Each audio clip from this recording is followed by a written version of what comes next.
ce webinaire. Je suis Géraldine Ratry et pour faire ce webinaire qui va parler de l'actualité paye et de la conformité RH en 2026, je suis accompagnée par deux experts sur leur sujet, Olivier et Lina. Lina, je te laisse te présenter.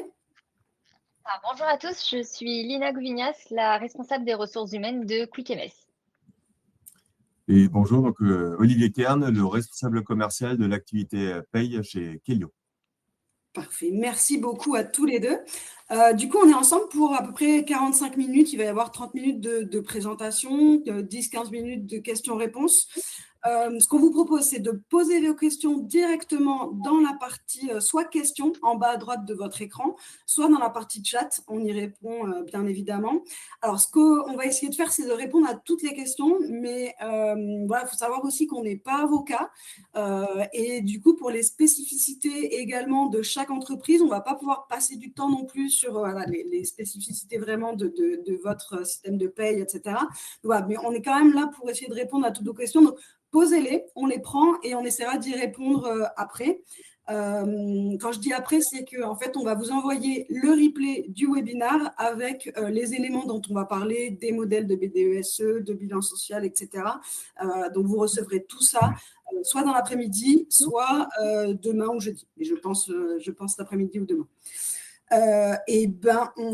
Je vais commencer, je vais partager la présentation. Je vois que ça bouge pas mal dans le chat. Bonjour à tous.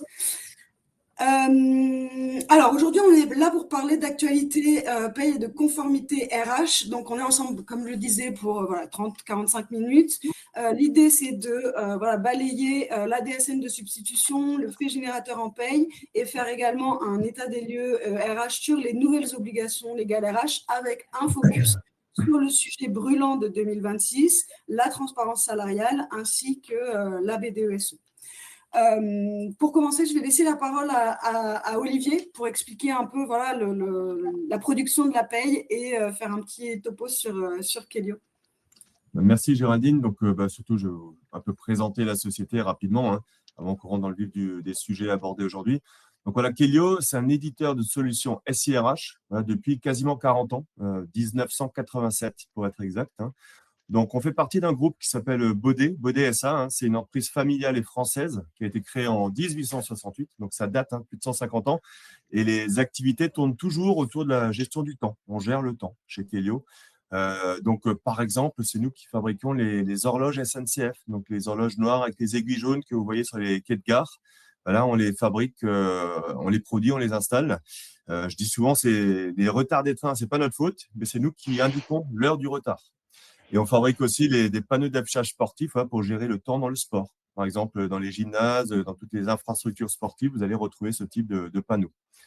Et la filiale Kelio, si on se concentre sur la filiale Kelio du groupe Baudet, elle propose une solution SIRH globale. C'est-à-dire que nous sommes en capacité de gérer tout le spectre des ressources humaines, donc du recrutement jusqu'à la paye, mais en passant par la gestion du temps, par le dossier individuel, les entretiens d'évaluation, les suivis de formation, les notes de frais, etc., etc. Alors, comme vous l'avez compris, nous proposons donc une solution de paye et celle-ci, elle existe en deux niveaux de service. Donc, il y a la paye internalisée, où c'est nos clients qui utilisent notre logiciel pour faire leur paye et déclaration sociale. Et il y a la paye externalisée, où là, pour le coup, on est un petit peu comme un cabinet comptable. On a toute une équipe qui font les payes pour nos clients. Donc, voilà. Et c'est là que le partenariat avec QuickMS, il devient hyper intéressant car notre outil GTA produit les éléments variables de paye et les absences. La paye, donc récupère tout ça, réalise les bulletins de paye et les déclarations sociales. Et QuickMS va récupérer toutes les données via les DSN pour les mettre en forme et les utiliser efficacement pour piloter toutes les ressources humaines, voire des données comptables financières. Exactement, merci Olivier.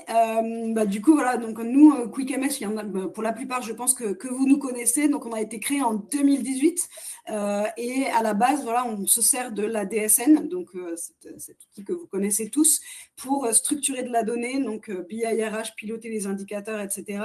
et générer des documents, rapports légaux comme la BDESE, le bilan social, etc. Avec Kellyo, en fait, ça fait quand même des années qu'on est partenaire, je pense peut-être une petite dizaine d'années. Et en fait, aujourd'hui, on a plus de 60 clients communs. Donc, on arrive avec leur de paye, à récupérer de la donnée et à structurer les données RH. Allez, on rentre dans le vif du sujet. La DSN de substitution et le fait générateur en paye. Olivier, je laisse ce sujet pour toi. Donc voilà, donc accrochez-vous, il y a beaucoup d'informations qui vont venir, donc on va traiter donc ces deux sujets. Pour commencer, donc la DSN de substitution. Donc, alors, je suppose que tout le monde sait désormais de quoi il s'agit, hein, mais je trouvais que c'était intéressant de refaire un petit focus dessus, car le processus de DSN de substitution, j'ai du mal à le dire, hein, de substitution, il est désormais opérationnel, hein, et les premières DSN de substitution ont été envoyées en mars dernier. Donc voilà, la DSN de substitution, c'est une déclaration qui est produite directement par l'URSSAF à la place de l'employeur lorsque celui-ci n'a pas corrigé certaines anomalies qui ont été signalées tout au long de l'année. Donc, pourquoi le législateur a voulu mettre en place une DSN de substitution? Voilà, parce que depuis 2017, voilà, on a pris l'habitude, hein, les DSN, c'est la source unique pour de nombreux droits sociaux, hein, droits retraite, assurance maladie, chômage, prévoyance, etc. Là, je ne vous apprends rien, hein. Donc, le problème rencontré, par contre, depuis la création des DSN, c'est qu'il y a des millions d'anomalies qui persistent chaque année dans ces DSN. Et certaines entreprises ne consultent pas les comptes rendus métiers, hein, les CRM. Elles ne corrigent pas les erreurs. Parfois, c'est aussi dû à un changement de cabinet comptable, un changement de logiciel de paye. Et donc, il y a des écarts qui peuvent s'accumuler pendant plusieurs années. Donc, le résultat, c'est pour les salariés, hein, c'est qu'on se retrouve avec des droits retraite, par exemple, incomplets ou erronés. Donc, l'objectif de l'État, donc vraiment l'objectif, c'est pas de sanctionner les employeurs, hein. L'objectif, vraiment, c'est de garantir la qualité des données qui servent à calculer les droits sociaux des salariés. Donc, on parle vraiment de qualité des données. Donc, la priorité qui a été donnée en 2026 par l'URSSAF, c'est de fiabiliser déjà les droits retraite des salariés. Alors, pourquoi on commence par les droits retraite?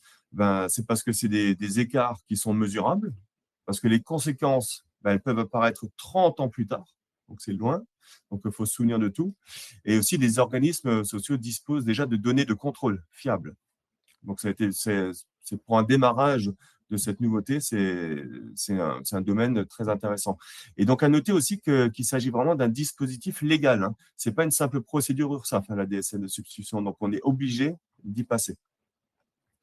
Alors, comment fonctionne cette DSN de substitution? Donc voilà, il y a plusieurs étapes. Donc, la toute première étape, c'est une étape classique, c'est les entreprises qui vont transmettre leur DSN tous les mois. C'est ça la première étape.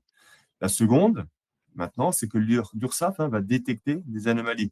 En fait, elle va comparer les données, elle va regarder aussi le réglementaire, les règles réglementaires, les calculs qui sont attendus, mais elle est en capacité donc de détecter les anomalies. Si elle détecte des anomalies, donc tous les mois, donc suite au DSN, dans les comptes rendus métiers qui vont revenir depuis l'URSSAF, hein, donc il y a le CRM 119 et le CRM 120. Et donc là, l'URSSAF va vous indiquer via ces CRM les anomalies constatées, le salarié concerné, le mois concerné et même la correction attendue. Et c'est là que l'entreprise déjà est censée réagir et corriger les éléments. Si rien n'est fait, donc il y a une quatrième étape, et c'est la plus importante, hein, c'est l'étape annuelle. Donc, si les anomalies elles persistent dans l'année, l'URSSAF va vous envoyer donc un CRM 124. Donc voilà, c'est après les DSN de février. C'est pour ça que je trouvais que c'était intéressant d'en reparler aussi aujourd'hui, car les premières DSN de substitution ont été émises en mars dernier. Donc, pour les échéances de la DSN au 5 mars, c'était le 23 mars. Et pour celles des échéances au 15 mars, c'était le 26 mars. Donc, on n'est pas loin. Donc, les premières entreprises ont eu leur DSN de substitution. Donc, c'est quoi le CRM 124? C'est un récapitulatif annuel qui va lister toutes les anomalies qui n'ont pas été corrigées tout au long de l'année. Et c'est ce document-là qui va vraiment, réellement déclencher le processus de substitution, hein. Donc, voilà, l'étape suivante, hein, vous le savez ou vous l'avez compris, c'est que là, une fois qu'on a ce CRM 124 qui arrive et qu'il y a des anomalies restantes, il faut les corriger, ces anomalies, ou éventuellement les contester. Mais il faut que l'entreprise agisse. Sinon, et c'est là qu'intervient la dernière étape, c'est cette fameuse DSN de substitution. Donc, si aucune action corrective ou contestation n'a été menée du côté de l'entreprise, donc là, on est en plein dedans. C'est maintenant qu'il faut corriger ou contester. Donc, voilà, s'il n'y a pas eu d'action, c'est l'URSSAF qui va générer la DSN de substitution. Et donc, cette DSN de substitution, en fait, c'est vraiment l'URSSAF qui va la générer. Ce n'est pas votre logiciel de paye. Et elle est envoyée directement aux organismes concernés et elle va remplacer toutes les valeurs erronées, telles que ce qui vous avait été remonté dans le CRM 124. Donc, en résumé, la DSN de substitution, ce n'est pas une DSN que produit l'entreprise. Ce n'est pas une DSN correctif classique. Ce n'est pas un annule et remplace. Et ce n'est pas non plus un outil qui est disponible dans le logiciel de paye. C'est vraiment une DSN qui descend de l'URSSAF, qui est créée uniquement par l'URSSAF. Donc voilà. Toutes les anomalies aujourd'hui ne vont pas être substituées. Comme je l'ai dit tout à l'heure, en 2026, on s'est vraiment concentré, où l'URSSAF se concentre sur les droits retraite. Voilà, et ça permet donc sur cette première année de tester donc le dispositif, limiter les impacts et aussi sécuriser les droits de retraite des salariés. Quand c'est Kelio qui fait la paye, c'est la gestionnaire paye de Kelio qui gère ça ou c'est moi qui dois aller sur l'URSSAF me faire taper sur les doigts? Tu le sais ça, Olivier, ou pas? Non, je pose la question vu que moi, c'est Kelio qui fait mes payes. Attends, tu peux répéter la question, Lina? Si c'est Kelio qui fait les payes, qui est-ce qui est alerté par l'URSSAF comme quoi il y a des anomalies? Est-ce que c'est le gestionnaire paye? Puisque moi, je suis externalisée. Ouais. Ou est-ce que c'est moi dans mes mails URSSAF qui vois un peu les alertes de l'URSSAF en me disant « Ouh, il y a des problèmes dans vos calculs, il faut une DSN de substitution ». C'est une bonne question, Lina, mais c'est vrai que là, tu mets en relief aussi les deux niveaux de service, parce que c'est vrai que nos clients qui utilisent eux-mêmes, qui gèrent eux-mêmes leur paye, qui sont en internalisation, c'est que l'URSSAF va les contacter. Eux, dans le logiciel, vont retrouver tous les comptes rendus métiers. On les voit très clairement dans le logiciel. Donc, il va falloir consulter les comptes rendus et c'est à eux de mener l'action de correction via les outils du logiciel. Et dans ton cas de figure où tu es donc en externalisation chez Kelio, c'est vrai que là, pour le coup, là, ton gestionnaire de paye va t'accompagner pour corriger les erreurs, te conseiller pour corriger les erreurs. Par contre, c'est vrai que logiquement, ce n'est pas nous qui intervenons directement auprès de l'URSSAF, mais nous, on va plutôt accompagner nos clients pour les aider à corriger les erreurs. Ok. Merci. Avec plaisir. Merci beaucoup. Oui, j'allais juste dire, c'est vrai que la DSN de substitution, il y a quand même… il faut imaginer que maintenant, il peut y avoir des écarts. Parce que vu que la DSN de substitution arrive directement depuis l'URSSAF, il peut y avoir des écarts entre le logiciel de paye et les organismes sociaux. Et aujourd'hui encore, tout n'est pas totalement clair. Par exemple, on n'a pas encore le moyen de récupérer dans le logiciel de paye la DSN de substitution, donc de corriger les écarts. Donc, ça rejoint un petit peu ce que tu disais, Lina, mais il y a des choses qui vont se mettre en place. On est quand même encore dans cette période de test, même si on est dans de l'opérationnel. Et il y a des zones de flou, donc il faut faire attention parce qu'aujourd'hui, pour le moment, il peut y avoir deux bases de données. Donc, il y a la base du logiciel de paye qui a certaines valeurs et les organismes sociaux, ça peut varier. Et donc, il y a 10 bonnes pratiques et je t'amènerai là-dessus pour les DSN de substitution. Donc, pas les 10, les 5 règles d'or, les 5 seulement. Donc, bien entendu, il faut vraiment maintenant lire les CRM tous les mois. Voilà. Donc, votre logiciel de paye, logiquement, il va vous présenter ces comptes rendus métiers. Ça doit être facilement accessible pour que vous puissiez les lire et constater s'il y a des anomalies à corriger. Donc, il faut les corriger. La deuxième règle, c'est corriger. Donc, première, consulter. Deuxième, corriger au fil de l'eau. Troisième, toujours vérifier les assiettes retraite. C'est aujourd'hui le sujet principal des DSN de substitution. Il faut commenter les cas particuliers pour garder une trace écrite. Donc, prendre des notes quelque part pour se souvenir de toutes les actions qu'on a réalisées. Et ça peut être même intéressant donc, de faire auditer ces DSN régulièrement pour être sûr que les payes soient conformes. Okay. Voilà pour ce premier point, Géraldine. Merci beaucoup. Alors, on n'a pas eu de questions à part la question de Lina. Du coup, écoute, on avance, on part sur le fait générateur. Est-ce que tout le monde est encore réveillé? Oui. Est-ce qu'on va être réveillé? La DSN de substitution peut endormir, attention. Le fait générateur en paye va réveiller, je pense. Tu penses? Okay. Je vois ce que les gens sont en train d'écrire, c'est qu'ils sont encore réveillés.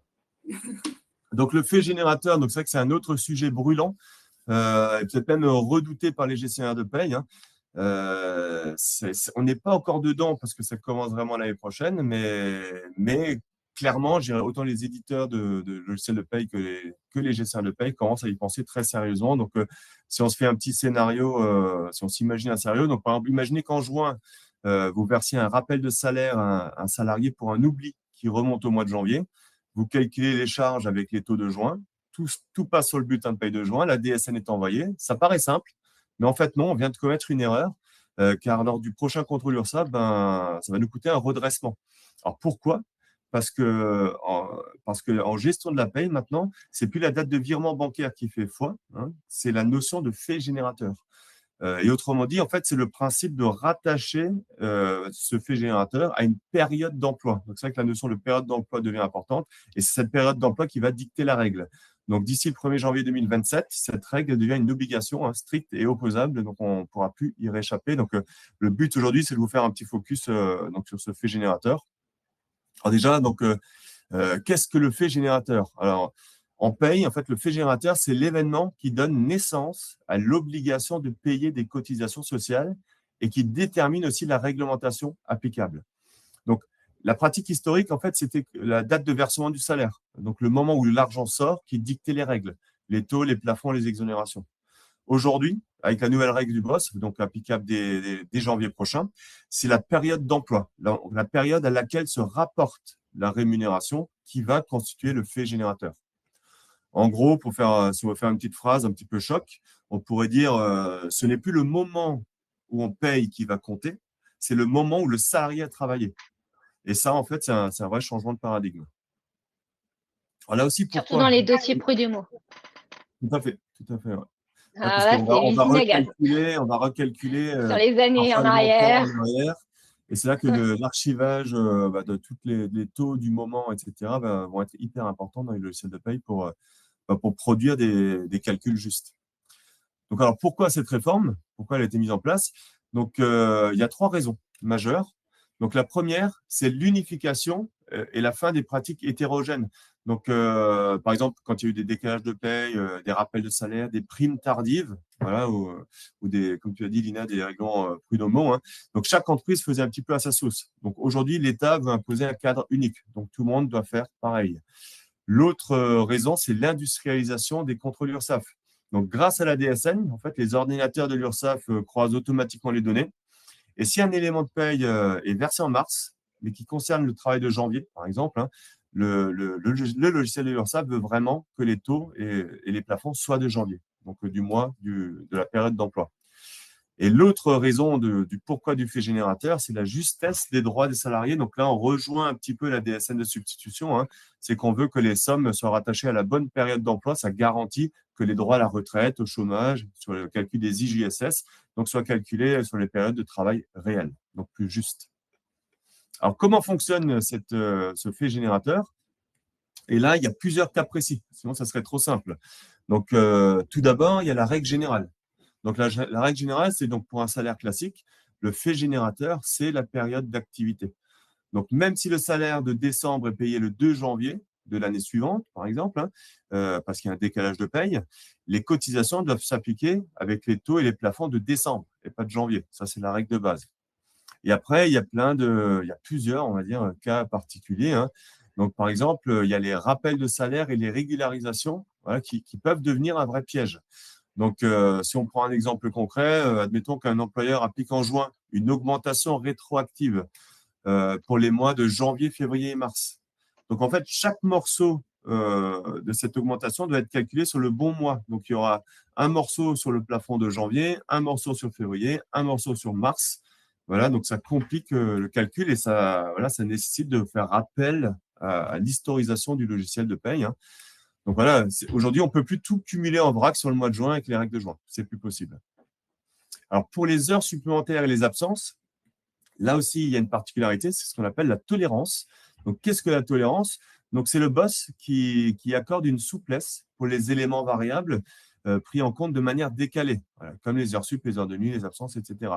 Donc, le principe, c'est qu'elles devraient être rattachées au mois où elles ont été faites. Donc, voilà, ça, c'est le principe du fait générateur. Mais grâce au principe de la tolérance, donc l'employeur, en fait, peut appliquer les règles en vigueur au mois de versement. Donc, le mois de traitement de la paye. Donc, si les heures sup sont faites en janvier, est payé en février, on peut encore appliquer la législation de février. Donc voilà, je répète, cette tolérance, c'est uniquement sur les heures supplémentaires et les absences. Et du coup, je me permets, Olivier, de te couper. Oui. Est-ce que si on a une question dans le chat, si c'est applicable au 1er janvier 2027, du coup, la non-rétroactivité de ce règlement ne peut pas s'appliquer en principe. Pourquoi en serait-il autrement ici, là, du coup? Parce que, Alors, la non-rétroactivité, il faudrait que je creuse un peu. Mais pour moi, ça s'appliquera. Donc, c'est vrai qu'en 2020, donc dès janvier 2027, il faudra être capable d'avoir l'historisation des années précédentes, hein. Donc, c'est vrai qu'après, il y aura des limites dans les logiciels de paye. Parce que certains logiciels de paye qui, déjà, depuis aujourd'hui, c'est le cas chez nous, hein, donc on a déjà historisé toutes les données. Donc, on va pouvoir calculer en arrière. Ça, c'est une première possibilité. Après, il y a une deuxième possibilité pour calculer, donc, pour les logiciels de paye, s'il n'y a pas la rétroactivité dans les logiciels de paye, et parfois quand on a changé de logiciel de paye, on va dire, je sais pas, on va dire 1 an ou 2 ans avant, donc on n'a peut-être pas toutes les données avant le changement. Il doit être possible dans les logiciels de paye aussi de pouvoir indiquer le taux. C'est-à-dire qu'on va le retrouver sur Internet, sur un papier, sur un document, et on va pouvoir le saisir au moment où on va créer, calculer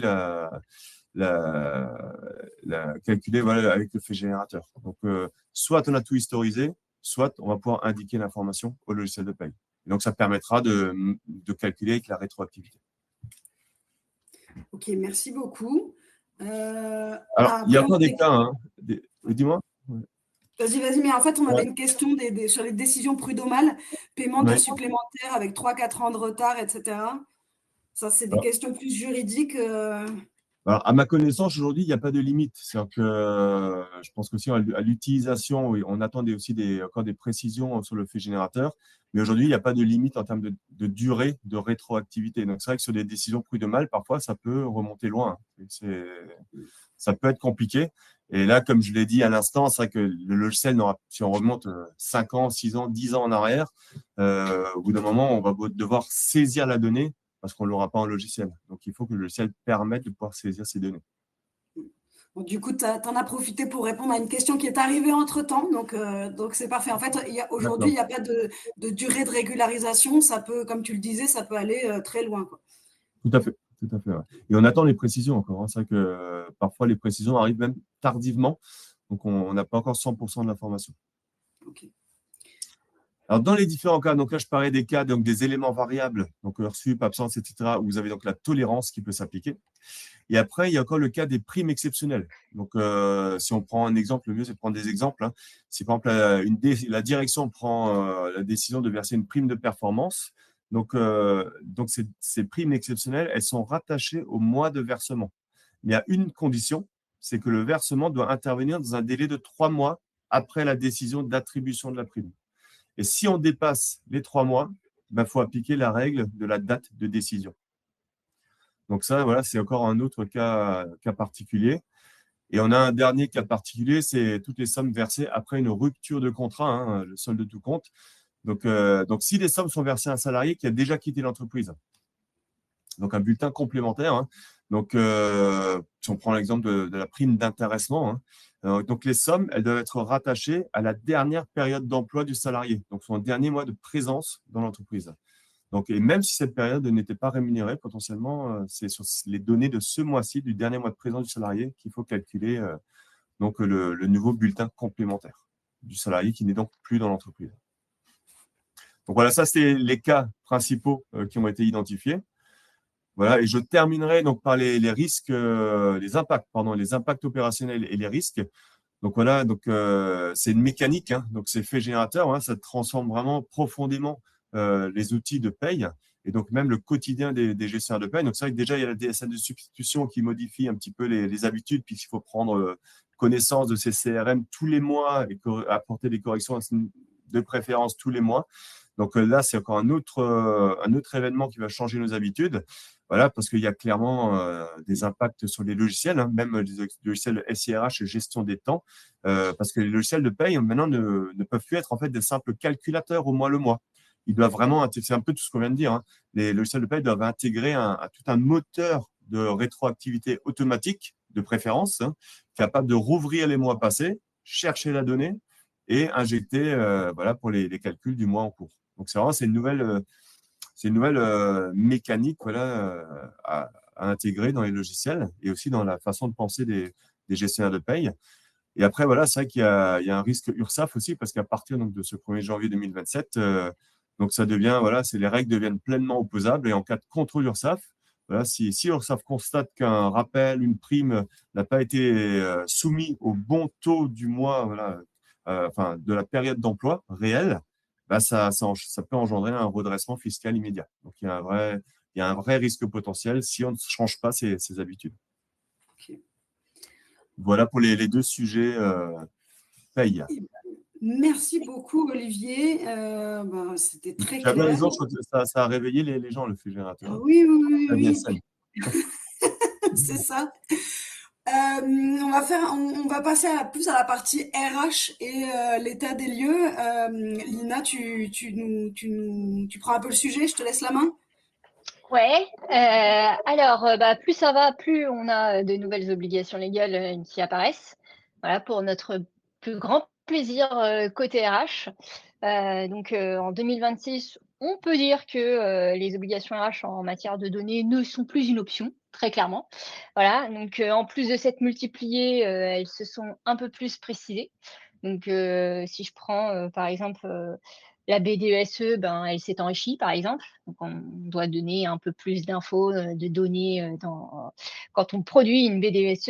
Et en plus, on ne la fournit plus seulement une fois dans l'année, comme avant. C'est-à-dire qu'on peut la fournir, ou en tout cas, quand c'est demandé, on peut être amené à la fournir 3 fois l'an, quoi. Et si je prends aussi l'exemple de l'index, alors l'index, cette année, c'est peut-être la dernière année qu'on l'a fait comme on le connaît, mais de l'index homme-femme, on va passer carrément à une transparence salariale en 2027, a priori, car nous devrions déjà y être. Et donc, en fait, la particularité de toutes ces obligations légales, c'est qu'elles reposent vraiment sur un socle commun, ou en tout cas un dispositif commun, mais ce sont nos données paye. Donc, généralement, quand on a besoin de produire ces rapports légaux, on se base sur toutes les données paye. Voilà, puisqu'en fait, c'est là où, côté RH, normalement, la donnée est la plus fiable et la plus cadrée, quoi. C'est pas un truc, c'est quelque chose qu'on déclare tous les mois, donc c'est là où on doit être le plus minutieux possible. En plus de ces nouvelles obligations légales, bien évidemment, il y a des exigences documentaires qui sont de plus en plus, on va dire, dures. Je dirais que ça s'est endurci. Dans le sens où les instances représentatives du personnel attendent des rapports précis, traçables. Alors, il n'y a pas que les instances représentatives du personnel, il y a aussi les grandes instances d'État. Donc, voilà, il faut être en capacité de transmettre les éléments dans des délais de plus en plus courts. Voilà. Et en fait, aujourd'hui, du coup, toutes ces données, tous ces documents qu'on doit produire, en fait, et fournir aux différentes instances, aujourd'hui, ça c'est ancré dans nos processus RH, c'est-à-dire que c'est plus dans un calendrier une fois l'an, c'est régulièrement, et donc ça fait partie de notre quotidien RH. Pour ça, du coup, on a besoin d'être en capacité de piloter en temps réel nos données, qui est extrêmement compliqué quand on n'est pas équipé de super logiciels SIRH, voilà. Mais plus ça va, plus il faut être en capacité de fournir très rapidement les reportings. C'est pas seulement sur l'année passée, ça peut être aussi un suivi de ce qui se passe dans l'année en cours. Donc voilà, c'est assez sport. Voilà. Et donc, du coup, votre logiciel de paye, aujourd'hui, c'est la source la plus fiable et la plus structurée d'entreprise. Et c'est, on va dire, là où on va chercher toutes nos données. Et on aime bien qu'il soit en béton, en fait. On aime bien notre logiciel de paye quand il nous fournit les éléments de manière très carrée pour pouvoir produire les rapports légaux. Voilà pour cette partie-là, Géraldine. Merci beaucoup, Lina. Et je vois qu'il y a une question sur la BDESE. Du coup, ça va arriver, on va y répondre dans 2 slides. On commence par la transparence salariale. Lina, tu nous racontes un peu la transparence salariale, même si je pense que tout le monde dans l'audience doit être au courant des attentes et de ce qui se passe, mais je te laisse la main. Ouais, alors on a une super directive européenne qui impose à toutes les entreprises dès le premier salarié. C'est-à-dire qu'il n'y a pas de seuil de plus de 50, plus de 300, c'est dès que vous avez un salarié. La directive européenne en question vous soumet à une certaine transparence. Donc, cette directive, elle a 4 objectifs. La première, c'est d'afficher une fourchette salariale dans les offres d'emploi. Voilà, ça, c'était quelque chose qui n'était pas encore totalement en place, enfin, en tout cas, pas une obligation. Elle renforce le droit d'information du salarié qui, normalement, est posé, mais là, pour le coup, elle va plus loin dans le droit d'information, c'est-à-dire que il y a une transparence des fourchettes salariales. Voilà. Elle reprend aussi l'index homme-femme tel qu'on le connaît pour pouvoir augmenter le nombre de critères et donc comme ça faire un reporting des écarts entre les salaires des hommes et des femmes de manière beaucoup plus précise et beaucoup plus transparente. Et enfin, elle interdit la possibilité de demander l'historique des rémunérations des candidats dans le processus de recrutement. Ça, c'est les 4 points cibles de la directive européenne. Si on rentre vraiment dans le détail, bien qu'aujourd'hui, la loi française ne s'est pas encore imposée dessus et définit les règles propres à la France. Donc, dès que vous avez un salarié, comme je disais, vous êtes obligé d'avoir cette transparence salariale. Voilà. Je pense que vous allez avoir aussi les IRP qui vont pas mal s'en mêler et vous demander des comptes quand les chiffres ne correspondront pas à ce qu'ils veulent. Voilà. Et donc, en fait, ça, côté RH, ça va vous obliger à qualifier chaque poste, chose qui n'est pas faite encore aujourd'hui dans toutes les entreprises. Donc, il vous faut une nomenclature des postes très précise. Il faut tracer les rémunérations variables, c'est-à-dire que vous ne pourrez plus donner des augmentations par affinité. Voilà, il faudra poser des critères normalement. Je dis bien normalement parce qu'en fait, rien n'est écrit dans le marbre pour le moment. Mais a priori, c'est vers ça qu'on se dirige. Donc, pourquoi vous avez augmenté à tel, il faudra pouvoir le justifier. Il y aura des critères à respecter. Voilà, il faudra documenter bien évidemment ces critères pour notre plus grand plaisir, comme si nous n'avions pas déjà assez de documentation à fournir. Et après, il faudra encore une fois fournir un super rapport structuré avec chaque indicateur qui sera demandé dans la transparence salariale, notamment autour de ce qu'on appelle l'ancien index homme-femme. Particularité de cette transparence salariale. La deadline fixée à juin 2026 par la directive européenne, pour laquelle nous ne sommes pas aujourd'hui en conformité en France, normalement crée théoriquement un droit aux collaborateurs dès le mois de juin 2026. Ça, c'est théoriquement. Et donc, par conséquent, il est tout à fait possible pour un collaborateur d'exiger des entreprises d'avoir la transparence salariale dès ce mois de juin 2026. Par contre, ce qu'il faut savoir, c'est que tant que la directive n'est pas transposée au niveau du droit français, en fait, c'est-à-dire que tant que la France n'a pas voté sa propre loi, un salarié ne peut pas se prévaloir ne peut pas s'en prévaloir pour pouvoir engager une action contre son employeur. Sachez-le. Donc, concrètement, aujourd'hui, le collaborateur peut exiger la transparence salariale, mais tant qu'il n'y a pas de loi, il n'y a pas de sanction. Donc, rien ne change.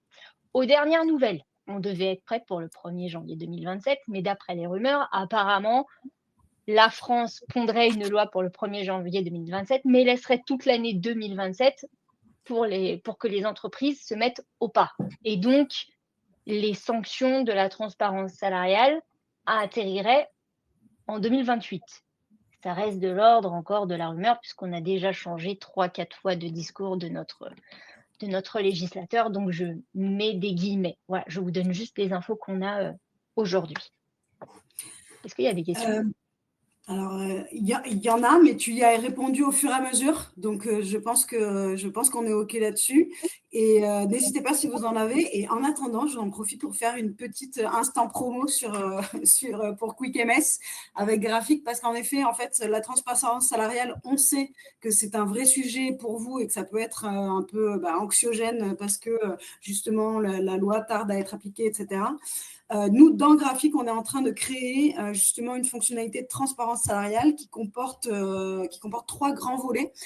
Déjà, dans le graphique, vous aurez la possibilité d'avoir un tableau de bord réglementaire qui comprend les 7 indicateurs clés pour mesurer et piloter les écarts de rémunération de manière objective et conforme aux exigences légales. Ça, déjà, c'est la première fonctionnalité.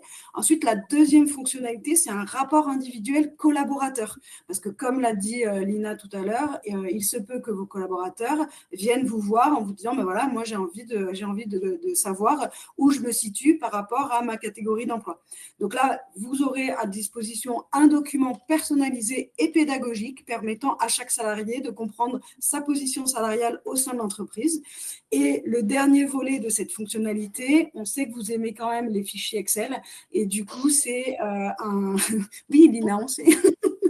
Et du coup, en fait, on met à disposition dans le graphique un export Excel des données des collaborateurs, voilà, si vous souhaitez trier de votre côté. Donc ça, c'est une fonctionnalité qui va arriver dans les prochains mois pour que vous soyez en conformité avec la transparence salariale. Je vais juste apporter une précision par rapport à la question de Valérie qui demande que faire vis-à-vis des salariés en 2027 en attendant les textes. C'est pas parce que aujourd'hui vous n'avez pas d'obligation de réponse que vous devez pas. Enfin, moi en tout cas, je vous conseille de répondre à vos collaborateurs parce que généralement, si jamais vous leur répondez pas, c'est qu'ils vont se dire que vous avez des choses à cacher et qu'il y a des choses qui vont mal se passer. Voilà. Donc c'est quelque chose qu'ils attendent. On va pas se mentir. Ils étaient dans les starting blocks et aujourd'hui, la loi fait qu'ils ne peuvent pas l'exiger. En revanche, ils ont le droit de demander plus de transparence. Je pense qu'on fidélise un collaborateur et ça se passe mieux quand on est transparent. Après, c'est sûr qu'il y a forcément des choses à corriger dans votre politique de rémunération. Si vous êtes déjà en train de flipper sur l'idée d'avoir une transparence salariale par fourchette de rémunération, c'est que vous savez qu'il y a des écarts à combler. Et donc, si moi, j'ai un conseil à vous donner, c'est rapidement penchez-vous sur ces écarts pour être, on va dire, le plus propre possible au moment où la loi va sortir. Ça, c'est mon conseil. Après, chacun fait ce qu'il veut. Voilà. Après, sur les écarts de rémunération, si vous êtes en capacité de les justifier, il n'y aura pas de sujet. Mais encore faut-il être en capacité de les justifier. Voilà. Sachez qu'au centime près, les collaborateurs aiment bien se comparer. Au centime près. Voilà. Donc, je le dis parce que nous, chez Quick MS, on a la transparence totale pour que vous sachiez. Donc, nous, on n'est pas par fourchette de rémunération, on est au centime près. Donc, on sait ce que c'est. C'est un sujet sensible, forcément. Alors, qu'est-ce qu'une justification recevable? Alors là, on part dans le juridique. Il y a le recevable juridiquement et il y a le recevable humainement. Oui. Donc, c'est 2 volets à traiter. Juridiquement, c'est la loi qui va vous le donner, je pense, enfin, je l'espère. Humainement, ça dépend. Voilà.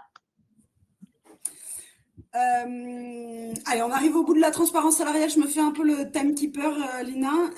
On continue sur la BDESE et le bilan social. En plus, on avait des questions dessus, donc ça va permettre de répondre également aux questions.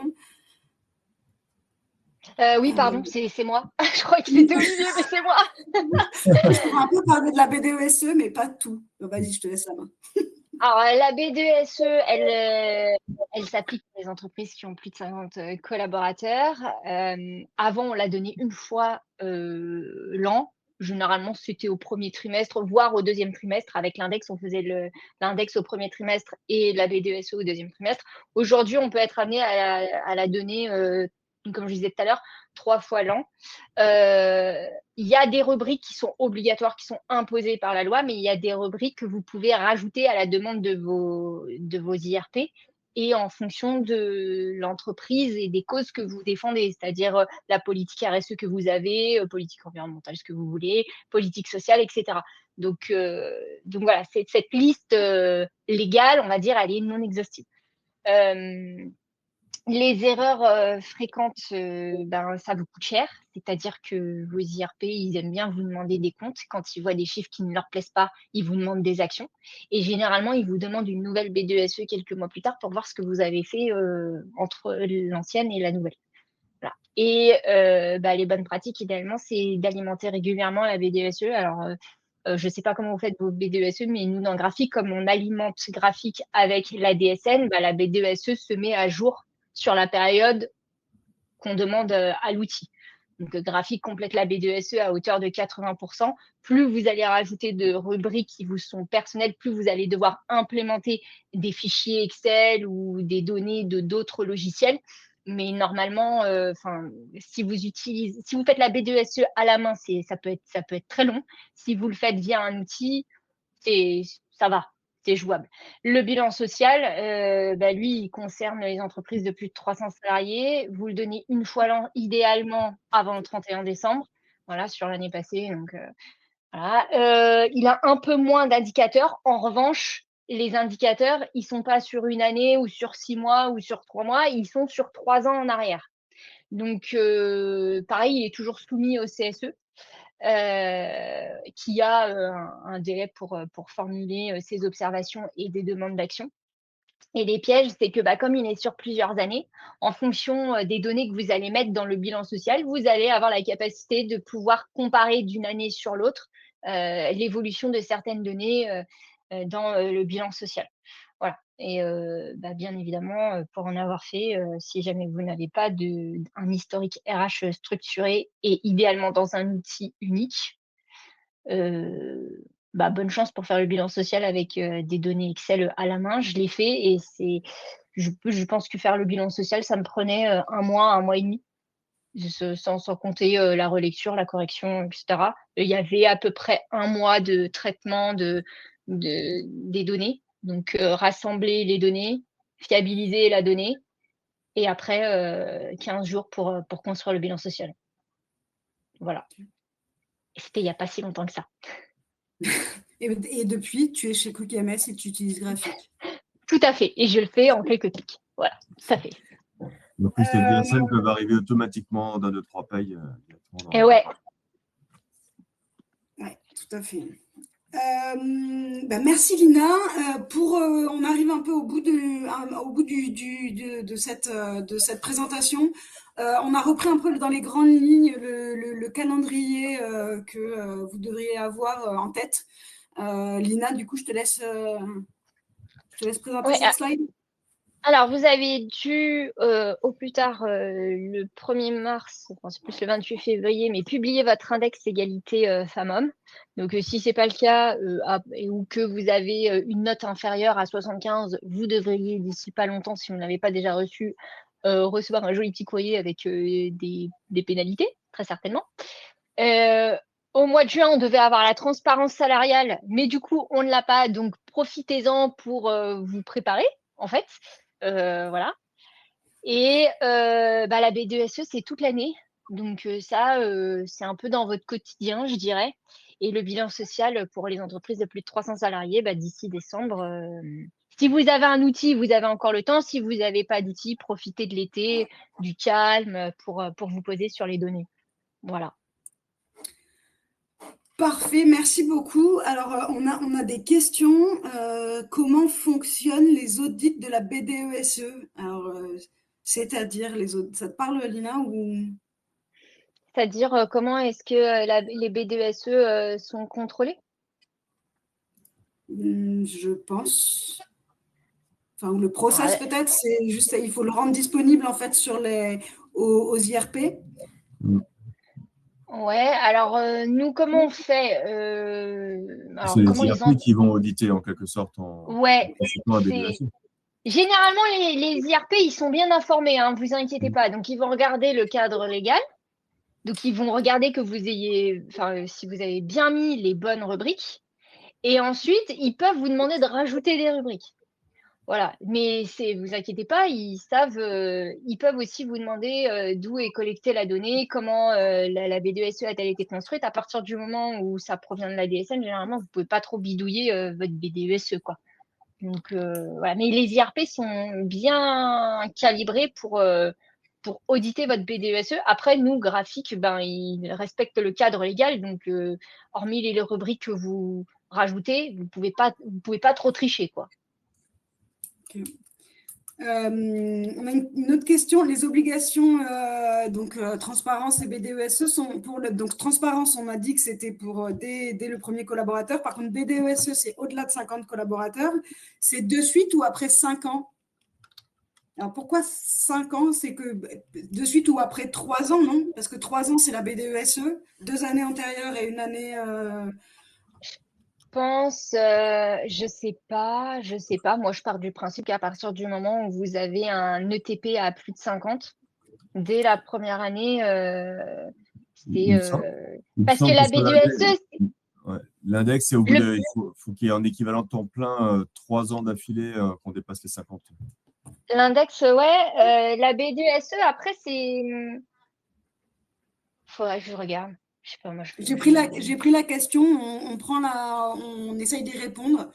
Et transparence salariale et amende de la CNIL. Alors, transparence salariale et amende de la CNIL.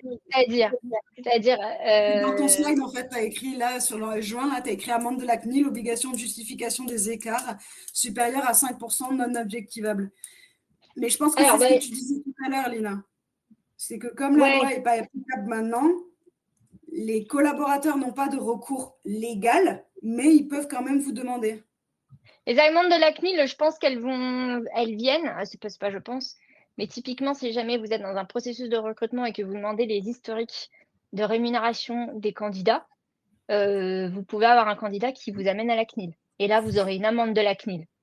Voilà, même si le candidat, vous ne le recrutez pas, le fait que vous ayez exigé ou demandé dans le processus de recrutement son historique de rémunération, s'il ne vous le donne pas et qu'il n'est pas recruté, il peut très bien aller à la CNIL et dire moi, ils m'ont demandé mes historiques de rémunération, je ne les ai pas donnés. Donc, en fait, ce sont des données personnelles et ils ne m'ont pas recruté. Enfin, est-ce que c'est ça qui fait que je n'ai pas été recruté? C'est des sujets comme ça. La CNIL, dans la transparence salariale, elle va vous emmener sur… c'est sur ces sujets-là. Parce qu'en fait, au-delà de la transparence salariale interne, vous avez aussi, ce que j'ai dit tout à l'heure, les 4 blocs sur lesquels la directive européenne apporte des droits et des obligations supplémentaires.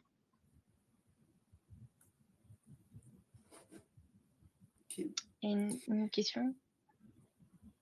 On a des informations qui sont remontées de la part d'André. C'est intéressant. Le premier est celui de 50 salariés qui déclenche l'obligation de mise en place de la BDESE et lorsque ce seuil est atteint pendant 12 mois consécutifs, commence un délai de 12 mois pendant lequel l'employeur doit agir pour créer la BDESE. C'est ça. C'est dès la première année. Parfait. Et on arrive au terme de ce webinaire. Alors, on va vous envoyer un email avec le replay, les éléments des modèles de BDESE, etc. Donc, n'hésitez pas à les télécharger. Et on enverra bien évidemment les contacts de Kelio ou si vous souhaitez avoir une démo de notre côté. N'hésitez pas à nous contacter. Voilà, ce sera un plaisir. Ce sera un plaisir de venir faire une petite démonstration du logiciel de paye. Parfait. Alors, on a cette question, mais j'avais répondu plus haut dans le chat. Est-il possible de demander des informations sur la rémunération et avantages d'un poste identique au nôtre, par exemple assistance au sein d'une autre filiale? Alors, en fait, dans la transparence salariale, en fait, c'est par catégorie d'emploi. Donc, si la personne au sein de l'autre filiale fait partie de la même catégorie d'emploi, vous allez de fait être comparé à cette personne-là. Mais ce ne sera pas une comparaison par collaborateur. C'est-à-dire que vous n'allez pas pouvoir dire, je sais que Paulette de l'autre service, elle est à ce salaire-là. Vous n'allez pas pouvoir demander le salaire de l'autre collaborateur. Par contre, l'obligation des entreprises, c'est de créer des catégories d'emplois qui regroupent les emplois similaires. C'est bon, c'est ça, Léna, Ouais, c'est ça. Par contre, sur la partie filiale, ça dépend comment est structurée votre entreprise et ce que va dire la loi au niveau des filiales. C'est-à-dire, est-ce que c'est sur l'entreprise globale, filiale comprise, ou est-ce que les filiales, il faut qu'elles soient en UES? Ça, c'est des sujets à voir. Vous pouvez avoir une transparence salariale par établissement comme entreprise. Ça, par contre, moi, je peux pas l'affirmer aujourd'hui. Ça, c'est le seul truc que j'ai. Si c'est en US, je suis sûre que oui, ça sera open. Mais filiale, après, je ne sais pas quel est, s'il se prononce ou pas, à voir. C'est peut-être encore un cas d'usage, un cas particulier qu'ils n'auront peut-être pas pris en compte. Ok. Parfait. Eh ben, il est 10h19, on est à peu près dans les temps. Merci beaucoup, Olivier et Lina, d'avoir animé ce webinaire avec moi et pour Avec votre plaisir. expertise. Et puis, on vous envoie le replay et toutes les infos cet après-midi ou demain. Bonne journée à tous. Au revoir. Bonne journée!